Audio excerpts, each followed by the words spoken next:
Hello friends, এখন good night বলবো না কি বলবো বুঝতে পারছি না। দেখো, এখন বাজে রাত 12টা। এই সময় আমার হাজব্যান্ডের অর্ডার হলো যে চিকেন পকোড়া খাবে। তা ফ্রিজে ছিল কিছুটা কাঁচা চিকেন, ফটাফট রেডি করে বসিয়ে দিলাম চিকেন পকোড়া। এই দেখো তেলে ভাজছি এখন, রাত 12টার সময় চিকেন পকোড়া ভাজছি।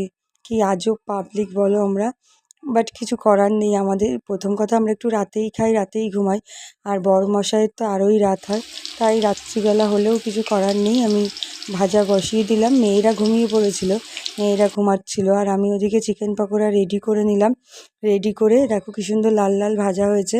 আজকে আর বেশি রকমভাবে ট্রাই করতে পারলাম না, খুবই হালকার ওপর, যেটুকু না করলে নয় সেটুকুই মশলা মাখিয়ে জটাপট করে ভেজে দিলাম। দেখো কেমন হয়েছে, তোমরাই প্লিজ কমেন্ট করে জানিও। বাই বাই, আমার তো ভালোই লাগে।